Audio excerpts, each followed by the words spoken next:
Just who or what is the Hat Man? Where does he come from? What's his motivation for traumatizing children and adults alike? What attracts him into our lives? And how can we protect ourselves from him? The entity known as the Hat Man is a spiritual manifestation that has been reported worldwide, regardless of cultural, religious, or spiritual background. This entity has appeared to literally hundreds of thousands of individuals over the years, seemingly without explanation.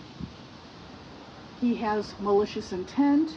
He always instills fear in the individuals who see him. And he can appear repeatedly. So what is the Hat Man? Well, basically speaking, the Hat Man is a dark figure, typically all black. He can appear to be solid black, or he can appear to be a black shadow, or even smoke. And he's always wearing a hat. Typically a top hat, not always, but he's always got a hat on his head. Now, people who have reported witnessing the Hat Man range from adults all the way down to young children. In the cases of children witnessing the Hat Man appears and stands menacingly at the foot of their bed, frightening them half to death. I mean, it would frighten anyone, right? Let alone a child. Parents who are told there's this black figure appearing in their children's room, they go to check. And in many cases, the parents themselves have also witnessed the Hat Man standing over their child's bed. Now, no one knows exactly where the Hat Man comes from, but due to his terrorizing persona and his clearly malicious intent, we can only assume he comes from that darker side of the spiritual realm.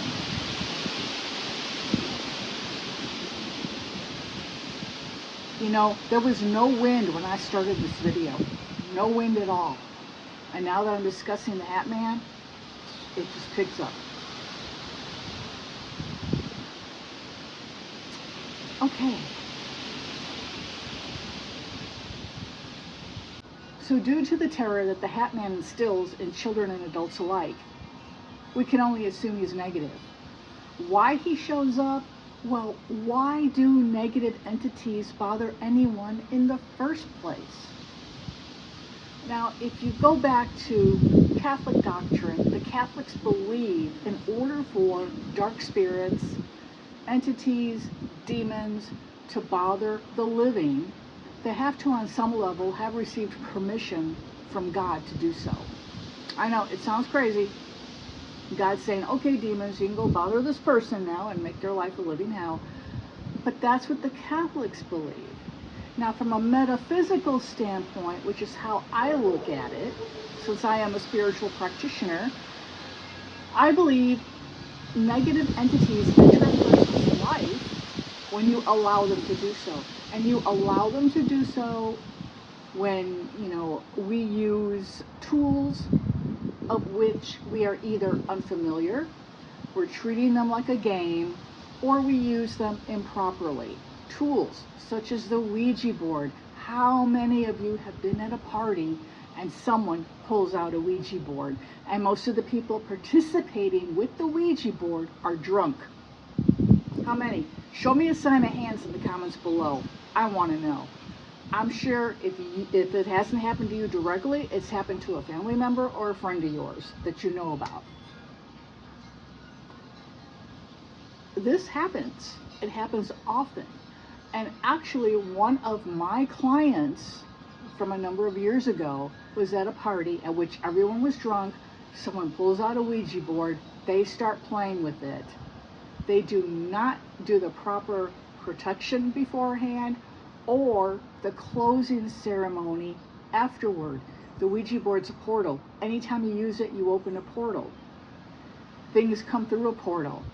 If you don't properly close down your Ouija board after you've used it, that portal remains open and anything can come through into the world of the living as long as they find that portal. Case in point, myself and a friend of mine, when we were pre-teens, played with a Ouija board at her house. Her house, as a result of our stupidity, ended up being haunted by a dark figure who haunted their home for the remainder of the time her and her parents lived in that house. You can see that video. I believe it'll be here. Also linked in the description below. When we use tools meant to contact the realm of spirit, whether it's a Ouija board, whether you're dealing with tarot cards, because you know when you do a tarot reading and readers say they intuitively receive the information, like that's how I receive the information when I do tarot readings for my clients, it's intuitively. I kind of hear it in my head. I repeat what I'm hearing to the client in their reading. Well, I can't speak for every tarot card reader out there, but in my own personal experience, my information comes from my spirit guides. Spirit guides, by definition, are spirits. They were once living human beings that are now in the realm of spirit, providing guidance to those who are still here. Now, depending on the reader's intention, those spirit guides, they can either be of the light, so positive, or not, and therefore negative, and the information that they provide through a reader or a psychic is of a manipulative, harmful nature. Positive spirit guides will never tell you to do anything negative. They'll never tell you things that upset you, and they will never misguide you about something. The negative ones will, however, and they'll couch it in such a way as to make you believe they're being helpful, when really their entire goal is to misguide you and pull you from your true path. Now, getting back to the Hat Man. A lot of people mess with spiritual tools they don't understand. That's one way the Hat Man can enter their lives. Another way is when people have issues with substance abuse. Now, I said earlier in the video, the Hat Man traumatizes both children and adults. Children typically don't have substance abuse issues. Adults, however, can. If a child's parent or caregiver has some sort of issue with substance abuse, the Hat Man can begin to infiltrate their home and appear to them or to their children. And then they wonder, how did this thing get in our house? That's how. They find an inroad. Other issues, like if you become addicted to a certain type of video that shows people in intimate settings, you know, being physical with one another, that's another way. If a person is violent toward their loved ones, that's another inroad. They're all marks of being inroad to lesser, lower energies being able to enter one's life. And so the Hat Man can start appearing in your house. And he's always in the bedroom. I have not seen any reports of the Hat Man showing up in different areas of the house. Now, he may. I'm sure he's not strictly limited to the bedroom, but every report I've ever read or even heard about, he's appearing in the bedroom. Why? Because the bedroom is the one room of your house that is your absolute sanctuary. Think about it. We go to sleep in that room. You're at your most vulnerable when you're asleep. Therefore, you want your bedroom to be as protective and as safe as possible. You know, that's important to everyone. It's important to your sense of safety, to your ability to fall asleep at night, you know, get a good night's rest, right? He infiltrates the sanctity of your bedroom, thereby upsetting your sense of safety within your own home. That causes a person to feel vulnerable, that vulnerability, that fear. That's another inroad. That's how he can dig his claws into your life even deeper and be even more difficult to get rid of. These entities, they live on fear. Fear to them is like the greatest candy in the universe.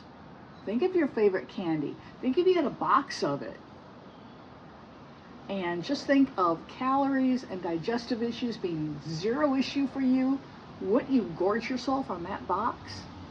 I know I would. That's what entities like the Hat Man live on. They instill fear, upset, turmoil, emotional and mental trauma into their victims. That in turn is fed back to the entity as a form of the sweetest, most fantastic food in the universe.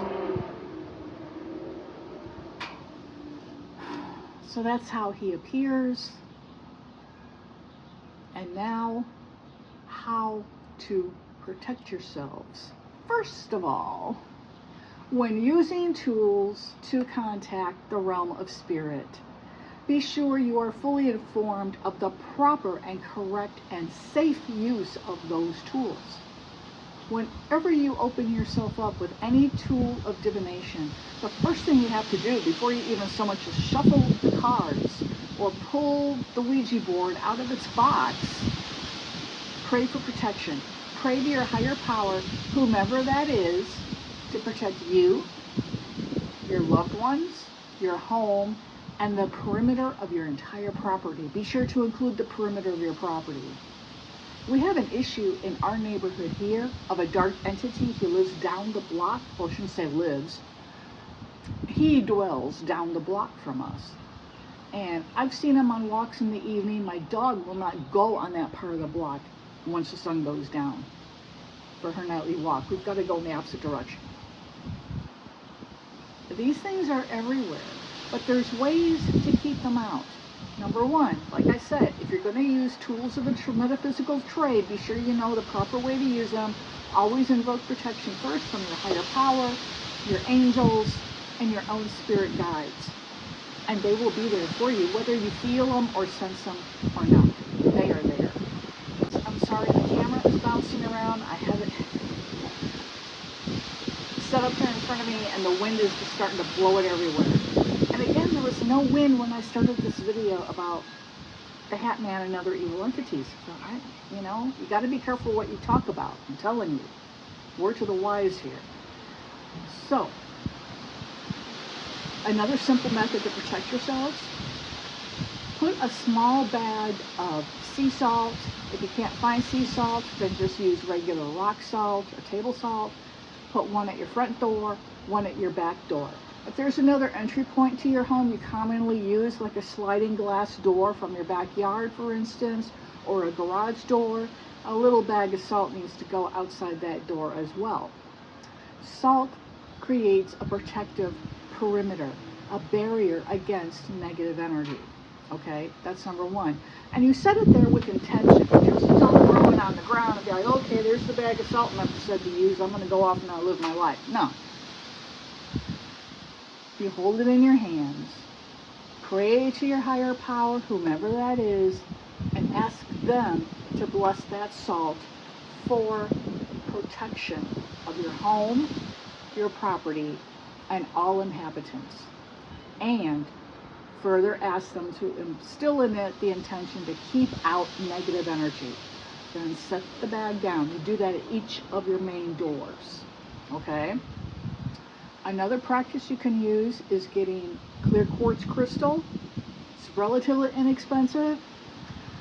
And if it is sold as a form of a window catcher, better yet. Hang it in a window on each side of your home. Typically, homes have 4 sides. So you would need 4 quartz crystals hung on one window on each side of your house. Now, if you want to be extra thorough about this, if you have a multi-story home, like I live in a 2-story house, and if I wanted to, I could put a quartz crystal in a window facing the backyard, each of the side yards, and the front yard on the first floor and the second floor. However, I don't do that. I only do it up on the second floor because that's where we all sleep. All the bedrooms are on the second floor. So, again, it's up to you on the placement. You can also, if you have a history of having issues with entities, hang one in every window. And again, you ask your higher power to charge that crystal for protection and for keeping negative energy out of your home. The salt and the crystals need to be prayed over once every 3 months. The little bags of salt, you should completely change them out once every 3 months. And when you do, and you remove the salt from the bag, bury it in the ground. Salt is of the earth element, so you're just returning the salt from whence it came. And you get fresh salt and go through the process again. And that's how you can set up a protective perimeter of salt and clear crystal around your entire home to keep this crud out. I have to tell you, in these days and times, people are opening up more and more spiritually, and as we open up more spiritually, the veil between this world and the next is becoming increasingly thinner. And as that veil thins, these entities can start to mess with us easier and easier. That's why it's always important to keep protections in place. So that is my take on what the Hat Man is, where he comes from, and how to make sure he and other negative entities do not enter your home.